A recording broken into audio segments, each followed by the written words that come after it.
प्रिय सज्जनों, नागरिक बंधुओं, कोविड-19 विश्वव्यापी महामारी के कारण ईद मिलन समारोह और वर्षों की भांति एक साथ धूमधाम से नहीं मना सकते। इस पर्व की अहमियत को समझते हुए जमात-ए इस्लामी हिंद ने ऑनलाइन मनाने का निर्णय लिया है। इस ऑनलाइन ईद मिलन कार्यक्रम में मैं आप सभी का स्वागत करता हूं, खैर मकदम करता हूं, इस्तकबाल करता हूं, आदरणीय मेहमानों का वेलकम और आभार प्रकट करता हूं। इस ईद मिलन समारोह के प्रथम भाग में मेरे साथ मोअज़्ज़िज़ मेहमान जनाब सफ़ीउल्लाह साहब सिद्दीकी शहर काजी झुंझुनू, आदरणीय वीरेंद्र कुमार मीणा अतिरिक्त पुलिस अधीक्षक झुंझुनू और आदरणीय श्री अमर सिंह जी पचार जिला शिक्षा अधिकारी झुंझुनू माध्यमिक मुराद अली खां की तरफ से संबोधन में प्रेम और सौहार्द का संदेश सुनने को मिलेगा। अब मैं अपने अतिथियों से निवेदन करता हूं कि वे अपने सारगर्भित संदेश से हम सबको लाभान्वित करें। शफ़ीउल्लाह सिद्दीकी शहर काजी झुंझुनू आप हजरात से मुखातिब हूँ। मैं झुंझुनू ज़िले के तमाम बाशिंदों को ईद उल फित्र की मुबारकबाद पेश करता हूँ। कुरान करीम में अल्लाह इरशाद फरमाता है, या अय्युहल्लज़ीना आमनू कुतिबा अलैकुमुस्सियामु कमा कुतिबा अलल्लज़ीना मिन क़ब्लिकुम लअल्लकुम तत्तक़ून। ए लोगों जो ईमान लाए, ए मुसलमानों, तुम पर रोज़े फ़र्ज़ कर दिए गए जैसे कि पहली उम्मतों पर फ़र्ज़ किए गए थे, ताकि तुम तक़वा इख्तियार कर सको, ताकि तुम मुत्तक़ी बन सको, परहेज़गार बन सको।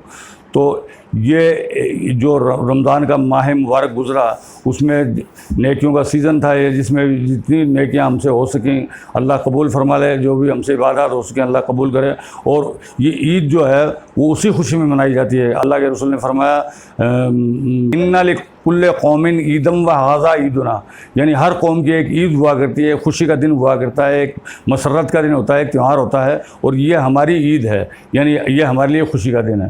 तो इसमें जितनी नेक काम हो सके हमने किए, और मैं ख़ास तौर से जमात इस्लामी के लोगों को मुबारकबाद देना चाहूँगा कि उन्होंने बड़ी ही ईमानदारी और दयानतदारी के साथ और बग़ैर किसी तफरीक़ मज़हब व मिल्लत वो खूब खिदमत किया, इंसानियत की खिदमत की है, मानवता की खिदमत की है। और मैं उम्मीद करता हूँ कि आइंदा भी इससे सबक लेंगे लोग और इनका ज़्यादा से ज़्यादा ताउन करेंगे और इसमें मतलब हिस्सेदारी लेंगे और ज़्यादा से ज़्यादा इसको फ़रोग़ देंगे। मैं एक ज़रूरी बात यह अर्ज़ करना चाहता हूँ कि जैसा कि पूरी दुनिया के अंदर और ख़ास तौर से हमारे मुल्क के अंदर जो कोरोना को लेकर के जो महामारी चल रही है, लॉकडाउन वगैरह चल रहे हैं, इससे ज़ाहिर है कि हर आदमी परेशान है, लेकिन हम अल्लाह से दुआ करते हैं कि अल्लाह ताला हमें इस महामारी से निकाले और हमारे अंदर जो प्यार और चलता आ रहा है, प्यार मोहब्बत और रवादारी का माहौल है, जो अल्लाह ताला हमारी इस गंगा जमनी तहज़ीब की हिफाजत करे, हमारे अंदर प्यार मोहब्बत बना रहे। हम हिंदू मुस्लिम भाई भाई हमेशा रहते आए हैं और इंशाअल्लाह ताला चाहे कितना भी कुछ हो, लेकिन हम इंशाअल्लाह भाई भाई की तरह रहेंगे। तो मैं आप लोगों से अर्ज़ करना चाहूँगा कि करो मेहरबानी तुम अहले ज़मी पर, खुदा मेहरबान होगा अर्शे बरी पर। यही है इबादत, यही दीन और ईमान के काम आए दुनिया में इंसान के इंसान। मैं अल्लाह पाक से दुआ करता हूँ कि हमारे अंदर प्यार मोहब्बत का जज्बा कायम रहे और हमेशा हमारा मुल्क तरक्की करे, फले फूले और हमारा मुल्क दुनिया का सबसे ताकतवर मुल्क बने और हमारे मुल्क के दहशतगर्दी वगैरह का सफाया हो। हमारा दहशतगर्दी से न हमारे इस्लाम का कोई दहशतगर्दी से लेना देना है, न हमारा कोई दहशतगर्दी से लेना देना है। वीरेंद्र मीणा अतिरिक्त पुलिस अधीक्षक जिला झुंझुनू, आपके द्वारा ईद पे स्नेह मिलन समारोह करने के संबंध में मुझे पता लगा, तो सबसे पहले तो मैं आपको और आपके पूरे समाज को मेरी तरफ से बहुत बहुत बधाई और शुभकामनाएं, और समाज आपका हमेशा प्रोग्रेस करे। इसके साथ ही मैं ये चाहूँगा कि कोरोना का देखते हुए स्नेह मिलन तो नहीं किया जा सकता, लेकिन वीडियो कॉन्फ्रेंस के ज़रिए मेरी तरफ से सभी समाज बंधुओं को जो झुंझुनू में और झुंझुनू ज़िले में निवास कर रहे हैं व प्रदेश के सभी मुस्लिम समाज के सभी मेरे साथियों को ईद की बहुत बहुत शुभकामनाएं और बधाई देता हूँ। कुंवर सिंह, जिला शिक्षा अधिकारी, मुख्यालय माध्यमिक शिक्षा झुंझुनू। ईद की मेरी तरफ से सर्वप्रथम तो बहुत बहुत शुभकामनाएं। सभी मुस्लिम भाइयों को मेरी तरफ से विशेष स्नेह और प्यार के साथ ईद धूमधाम से मनाएं। और इस अवसर पर ईद क्यों मनाई जाती है इस संबंध में, यानी सभी भाईचारे के साथ सभी सर्व समाज मिलकर इसको एक समारोह के रूप में पूर्व में मनाते थे। लेकिन इस वर्ष यानी इस विश्व महामारी कोरोना को देखते हुए यानी ऑनलाइन ही हम सभी को, अपने जो मुस्लिम भाई हैं और अन्य सभी हैं, उनको मेरी तरफ से ज़िलेवासियों को विशेष शुभकामनाएं। और निवेदन करना चाहूँगा कि इस अवसर पर सभी इसको आपस में यानी भाईचारे को और बढ़ाएं और सर्व समाज का जो सर्वांगीण विकास है उसकी तरफ हम एक टीम के रूप में मिलकर काम करें, जिससे राष्ट्र का विकास है वो अधिक से हम कर सकें, हर व्यक्ति का योगदान उसमें हो। इस प्रकार से मेरी इस ईद के शुभ अवसर पर विशेष निवेदन और आग्रह है और हम सब मिलकर यानी राष्ट्र को आगे ले जाएं, इस प्रकार का विचार प्रत्येक व्यक्ति में हो, ये मेरा विशेष निवेदन और आग्रह है। धन्यवाद। शुरू ईश्वर के नाम से जो सर्वशक्तिमान, सर्वज्ञाता और सर्वव्यापी है, इस सृष्टि का रचयिता है, पूरी मानव जाति का पालनहार है।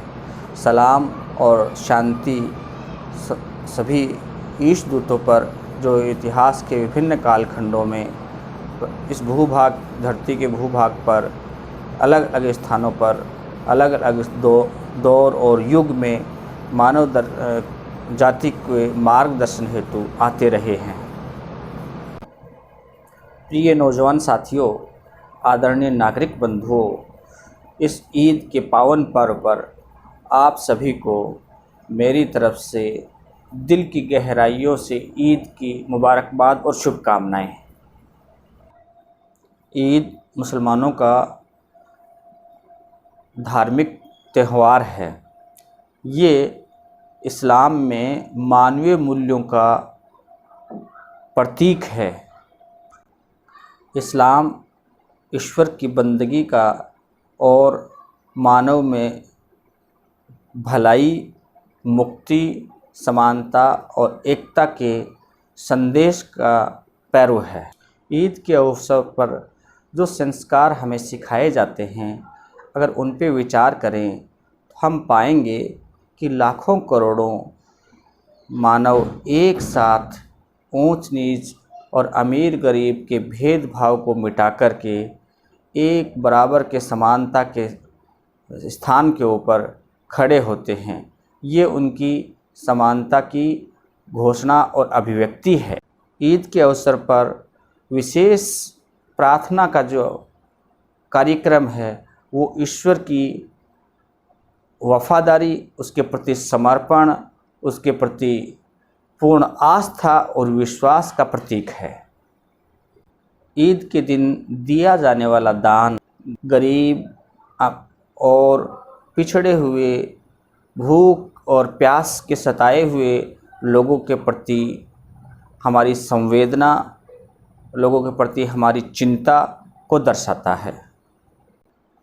ईद के अवसर पर गले मिलने का रिवाज, ये हमें एक दूसरे के प्रति अपनत्व, एक दूसरे के प्रति मानव प्रेम और समानता और सम्मान का भाव प्रकट करने का अवसर होता है और हम सब में भाईचारा स्थापित करने का एक व्यवहारिक संदेश देता है।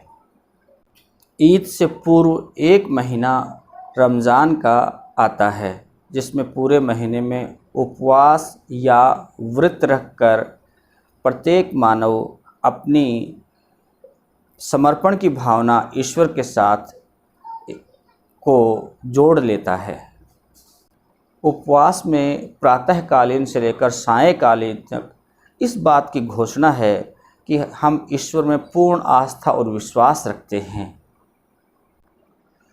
एक महीने की भूख और प्यास का व्यवहारिक अनुभव प्राप्त करके हम दुनिया के करोड़ों लोगों की भूख और प्यास को अपने अंदर खुद महसूस करके उनके दुख दर्द को बांटने वाले बनकर के जीवन बिताने वाले व्यक्ति बन सकते हैं।